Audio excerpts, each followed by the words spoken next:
네, YTN 라디오 이재현의 뉴스 장면 승부 1부 오늘의 주요 뉴스 정리하는 뉴스 인앤아웃으로 시작합니다. 오늘의 주요 뉴스 깔끔하게 정리해드립니다. 김용민 아나운서 나오셨습니다. 안녕하세요. 안녕하세요. 네, 오늘의 주요 뉴스 의미와 배경을 풀어드립니다. 추은호 해설위원 함께합니다. 안녕하세요. 네, 안녕하세요. 네. 자, 최근 북한에 이딴 탄도미사일 발사가 있었는데 북한의 미사일 발사 여파로 한미일이 긴밀하게 움직이고 있습니다. 윤석열 대통령은 어제 기시다 일본 총리와 전화 통화를 했죠. 그렇습니다. 두 정상은 어제 오후 5시 35분부터 6시 25분까지 약 25분간 최근 북한의 탄도미사일 발사와 관련해서 전화 통화를 했다라고 대통령실이 밝혔습니다. 북한의 탄도미사일 발사가 심각하고 중대한 도발 행위라고 강력히 규탄했고요. 북한에 엄정 대응하기 위해서 양국 간 협력하기로 했습니다. 특히 도발에는 대가가 따른다라는 메시지를 북한에 명확히 전달해야 한다는 데 인식을 같이 했고요. 네. 기시다 우미오 일본 총리도 기자들에게 미일 동맹과 한미 동맹의 억지력과 대처력의 중요성, 한미일 안보 협력의 중요성을 확인했다면서 북한의 비핵화를 위한 유엔 안보리 결의를 준수하게 하는 것, 또 안보리의 추가 대응에서도 한일, 한미일 3국 협력이 필요한데 의견이 일치했다라고 밝혔습니다. 네. 어제 통화는 일본 요청으로 성사가 된 것으로 알려졌는데요. 지난 뉴욕에서의 만남을 우리 대통령실은 회담으로 표현했지만 일본 정부는 간담으로 표현을 했었죠. 그런데 어제 통화는 한국 측은 전화 통화로 일본 측은 전화 회담으로 소개하기도 했습니다. 두 정상의 통화 뉴스인 부탁드립니다.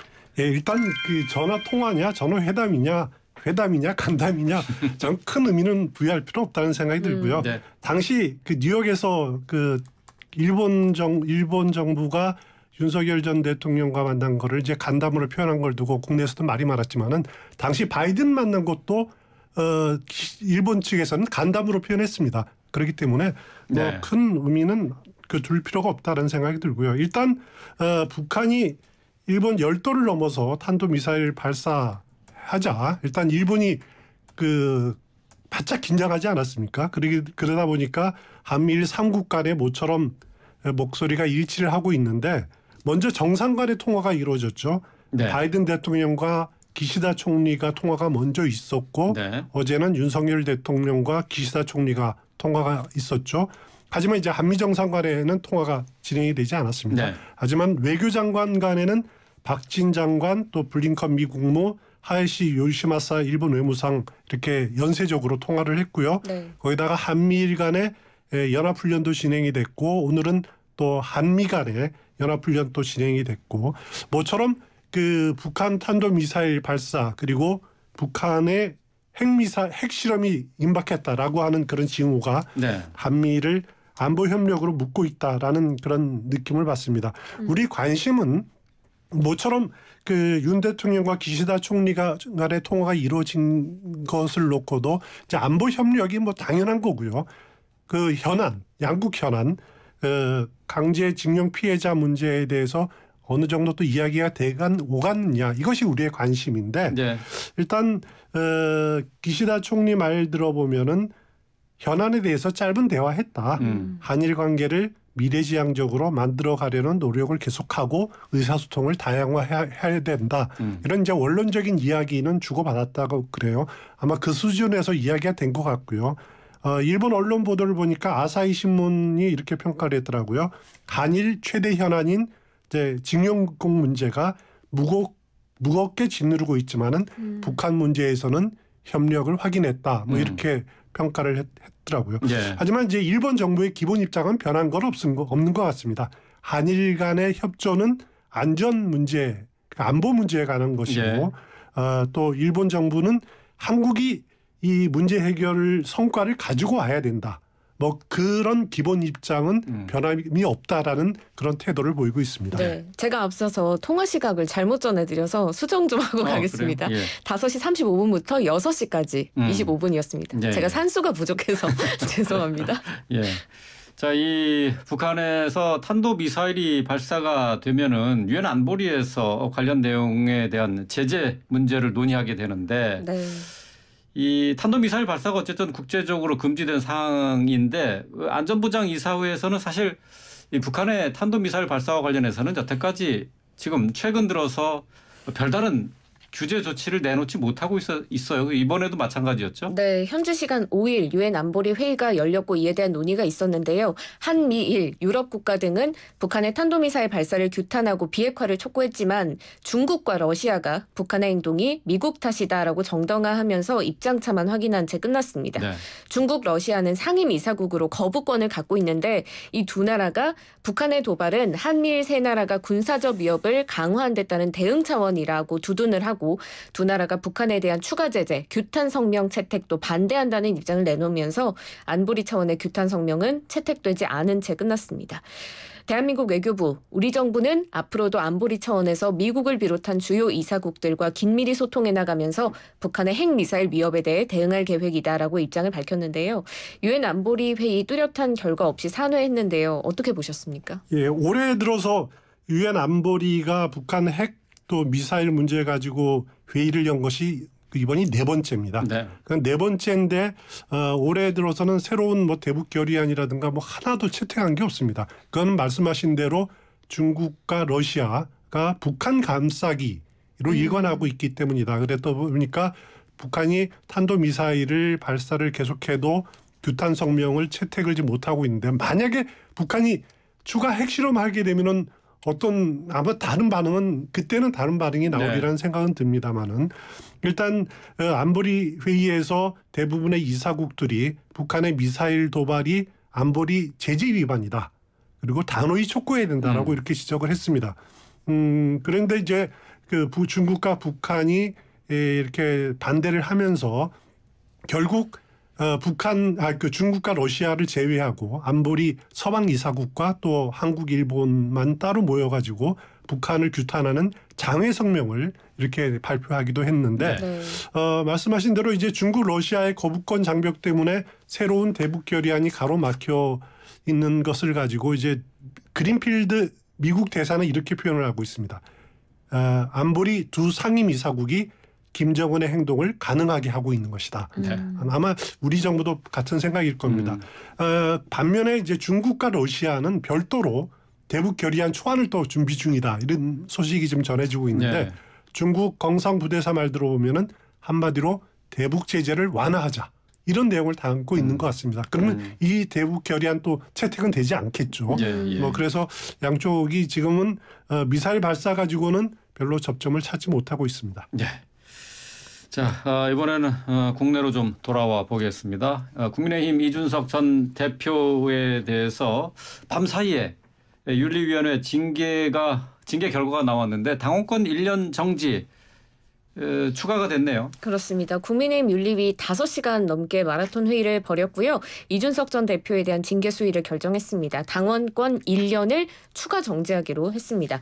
징계 사유로는 크게 두 가지를 들었는데요. 먼저 당론을 거스르고 당헌 개정과 새 비대위 구성을 저지하기 위해 법원에 가처분 신청을 한 것, 또 윤 대통령과 당에 대한 지속적이고 모욕적인 언사를 한 것, 이렇게 두 가지입니다. 이 전 대표는 앞서 받은 당원권 6개월 정지로 원래 내년 1월까지 당원권이 정지된 상태였는데 추가 징계로 인해서 내후년 1월까지 당원권이 정지됐고요. 임기가 내년 6월까지인 대표직 복귀는 따라서 불가능해졌고 또 내년 초로 예상이 되고 있는 전당대회 출마도 불가능해졌습니다. 근데 생각보다는 중징계가 아니었다는 평도 있습니다. 이 전 대표 가처분 신청에 대한 법원 판단이 징계 수위에 영향을 미쳤다고 보시는지 뉴스인 부탁드립니다. 제가 어제 이 시간에 윤리위가 이렇게 서두를 필요가 있겠느냐. 그러게요. 한 차례 좀 다시 출석 기회를 주고 호흡을 고른 다음에 하는 것이 어떻겠느냐라고 의견을 제시했는데 하여튼 중앙윤리위원회는 원래 자신들 생각대로 계획대로 밀어붙였습니다. 그래서 회의가 끝난 다음에 이항희 중앙윤리위원회 위원장에게 기자들이 물어봤습니다. 법원의 가처분 기각 각하 결정이 어떤 영향을 미쳤냐 이걸 물어보니까 이항희 위원장은 전혀 없었다 이렇게 대답을 했더라고요. 그런데 당원권 정지 1년 참 묘한 결정입니다. 원래 이제 어제도 이제 우리가 제명까지는 안 가리라 안 갈 가능성 높다고 짐작을 했지만은 그래도 최대 당원권 정지가 3년까지 가능한데 그래도 지금 기존에 내렸던 6개월보다는 더 할 거고 1년이라면은 그래도 좀 약한 것 아니냐 이런 평가를 내릴 수가 있을 겁니다. 그런데 과연 1년에 대해서 당원권 정지 1년에 대해서 이준석 전 대표는 무슨 생각을 하고 있을까요? 여기에 대해서 안도할까? 아니면 불만일까? 전 개인적으로 무척 생각이 이준석 전 대표가 무슨 생각을 하고 있는지 궁금합니다. 근데 오늘 이준석 전 대표의 반응이 전혀 나오지 않았더라고요. 안 나왔죠. 네. 예. 아마 그냥 아무 생각 없을 겁니다. 그리고 있는 그대로를 받아들이지 않을까. 네. 그러면서 속으로 부글부글 끓으면서 여러 가지 가능성을 모색하고 있을 가능성이 높다고 생각이 드는데 이준석 전 대표 이제 그 새로운 징계로 당연히 대표직 복귀는 원천 봉쇄됐고요. 내년 전당대회 출마도 불가능해졌고 그런데 이 해제가 끝나는 시점이 2024년 1월입니다. 그렇죠. 그러면은 당원권 정지가 해제되는데 총선이 2024년 4월에 열립니다. 그러니까 네. 3개월 전인데요. 그러면은 이제 3개월 뒤에 그 다시 공천 신청을 하면은 뭐 공천 길이 완전히 막히는 것은 아닌 거 아니냐 뭐 이런 네, 예. 분석도 나오고 예. 있는데 그래서 좀 합리적인 판단이라고 평가하는 분들도 있더라고요. 그런데 이준석 전 대표가 이렇게 1년 6개월의 징계를 받고 공천을 구걸할까요?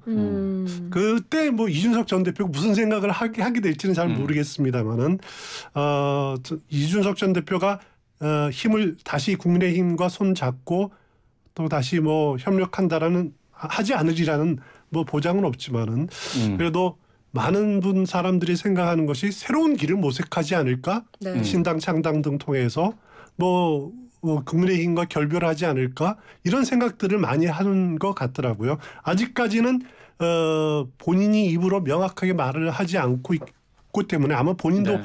마음을 정하지 못했을 겁니다. 지금 단계는. 네. 그렇지만은 가능성은 열어둘 수도 있다라는 거 이제 보여지는데 일단은 내년 전당대회에서 대표로 지지하는 사람을 밀지 않을까?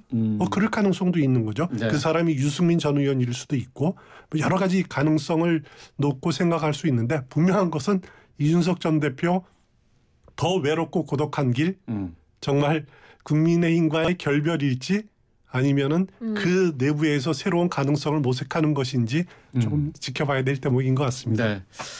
말씀하신 것처럼 이 전 대표는 지금 뭐 아무 말 하지 않고 있는데요. 이 징계 결정에 대해서 비윤계 측에서는 반발하고 있습니다. 하태경 의원은 옹졸한 정치 보복이다라고 했고 유승민 전 의원 같은 경우 그 윤석열 대통령 당원은 왜 징계하지 않느냐 이런 얘기도 했죠. 그렇습니다. 유승민 전 의원이 지금 국민의힘 중앙윤리위를 향해서 권력의 하청을 받아 정적을 제거하는 데 동원된 것이냐 이렇게 비판을 했는데요.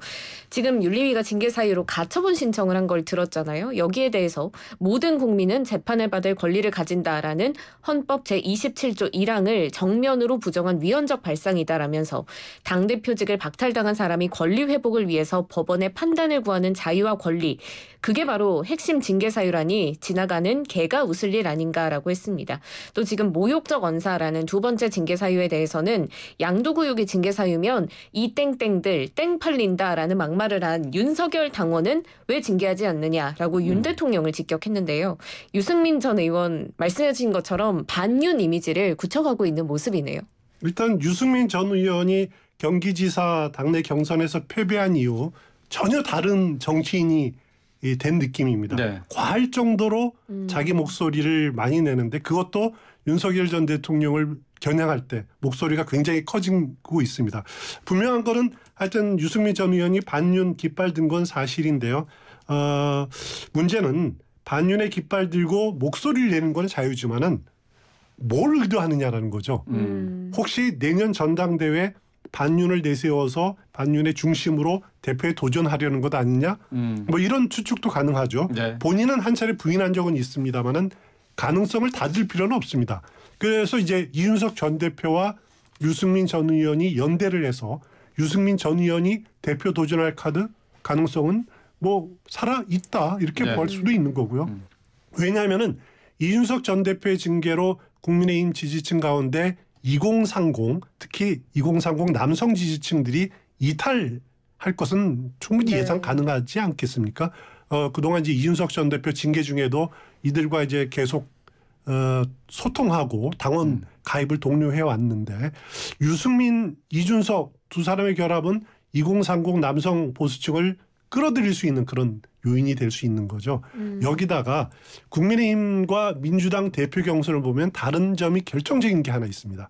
뭐냐면 두 당 모두 당심 70%, 한 민심 30%, 민심은 이제 여론조사죠. 네. 반영을 하는데 민주당 경선에서는 비토층을 항상 제외를 합니다. 그런데 국민의힘은 이건 물론 이제 그 선관위에서 나중에 정하게 됐지만은 과거 대표 경선을 봤을 때도 그렇고 서울시장 보궐선거 때나를 봐도 그렇고 대통령 후보 경선 때도 그렇고 비토층을 제외하지 않았습니다. 네. 네. 그래도 일부는 지금 김기현 의원 같은 경우는 비토층을 제외한다라고 주장을 하지만은 아직 그대 과거 해온 대로 한다면은 비토층을 제외하지 않은 상태에서 그 30% 여론조사 진행이 된다면은 유승민 이준석 팀이 상당히 높은 지지율을 받을 공산이 상당히 높죠. 네. 그렇기 때문에 이런저런 점을 겨냥해서 이준석 유승민의 결합을 통해서 유승민 전 의원을 대표 카드로 내세운 거 아직까지는 가능성을 닫을 단계는 아닌 것 같습니다. 네. 민심 여론조사 얘기하면서 이제 비토층을 배제한다고 했는데 이제 이게 역선택 방지와 그렇습니다. 관련된 얘기죠. 그렇습니다. 그러니까 이제 국민의힘을 지지하지 않는 국민들 가운데서 이런 사람들 국민의힘을 지지하지 않는 층에서 의견을 내는 것은 배제한다는 건데. 근데 이제 사실 기술적으로 그게 가능하냐 뭐 이제 논란은 계속 있을 것 같은데 국민의힘에서는 어쨌든 그걸 다 받아준다 그런 얘기가 될 것 같아요. 지금 징계에 대해서 비윤계 측에서는 계속 반발이 이루어지고 있는데 유승민 의원 외에도 또 다른 의원들의 반발이 이어지고 있죠. 네, 일단 김용태 전 최고위원은 지금 징계 사유 중에 가처분 신청 그리고 뭐 모욕적인 언사 이런 거에 대해서 다른 의원 인사들에 대해서도 똑같은 잣대를 적용할 수 있을지에 대해서 회의적이다라는 입장 밝혔고요. 하태경 의원도 윤석열 대통령도 검찰총장 시절에 부당한 징계에 맞서 가처분 소송으로 대응한 적이 있다면서 윤리위는 정치보복기관인가 비판했습니다. 허은하 의원도 국민의힘은 국민은 없고 힘만 있는 일방통행 정당이 됐다고 비판을 했는데요. 정치적인 입김이 작용한 징계 결과다라는 시각들입니다. 어떻게 보셨어요? 예, 일단 이준석 전 대표와 아주 가까운 몇몇 그 의원들 그리고 김용태 전 최고위원 같은 경우에는 이렇게 윤리 결정에 반발하는 입장들을 계속 내놓고 있습니다. 그런데 이들은 아직까지는 당내에서 소수의 목소리인 것 같아요. 일단 국민의힘 주류 목소리는 윤석 전 대표의 징계를 당연한 것으로 좀 받아들이는 것이 아니냐. 심지어는 그동안 이준석 전 대표에게 우호적이었던 홍준표 대구시장도 최근에는 뭐 표현의 자유는 있지만 징계 자유도 있다 이렇게 말을 그 이준석 전 대표에 대한 지지를 철회하는 그런 네. 입장을 보이고 있는 것이 지금 당내 상황이 아닌가라는 생각이 듭니다. 네.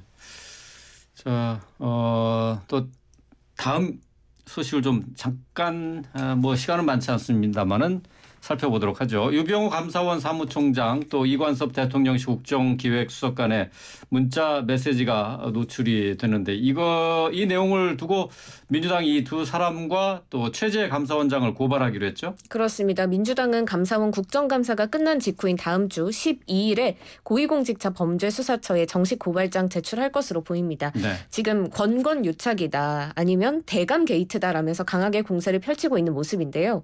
그런데 윤석열 대통령은 저는 무슨 문자가 어떻게 됐는지 잘 모르겠다라면서 선을 긋고 있는 모습입니다. 어떻게 보셨어요? 일단 이 문제는 좀 명확하게 할 필요가 있는데요. 이관섭 국정기획수석 밑에 국정홍보비서관이 있습니다. 네. 네. 그러니까 그 민주당 주장대로 과연 표적 감사를 하기 위해서 감사를 기획한 것이냐? 그거는 그 해당 업무가 아닙니다. 그런데 국정 홍보 업무가 있으니까 그 보도자료라든가 무슨 대응을 어떻게 할 거냐라고 물어볼 수도 있다라는 것이 이제 감사원이나 대통령실 입장인데 네. 이런 부분에 대해서 서로 좀 상충되고 정리가 좀 안 되는 것 같은 막 섞여서 나오니까 네. 혼란이 있는 것 같은데 일단 민주당이 감사원과 대통령실을 공수처에 고발하는 건 민주당과 공수처로서는 나쁘지 않습니다. 왜냐하면은 민주당으로서는 이들을 발목을 잡을 수 있는 카드가 되고 네. 공수처로서도 올해 하반기에 감사원이 공수처 기간 운영 감사를 들어갑니다. 처음으로. 거기에 대해서 공수처도 어떻게 보면은 감사원을 견제할 수 있는 카드를 갖게 되는 거죠. 그러니까 예. 민주당과 공수처가 윈윈한 카드다. 저는 그렇게 생각이 됩니다. 감사원도 감사를 공수처에 대해서 감사를 진행하고 또 여기에 맞서서 공수처는 또 수사를 감사원에 대해서 할 수도 있다. 그런 얘기가 되겠네요. 자, 오늘 주요 뉴스 정리해봤습니다. 김영민 아나운서, 추은호 해설위원과 함께했습니다. 고맙습니다. 고맙습니다. 고맙습니다.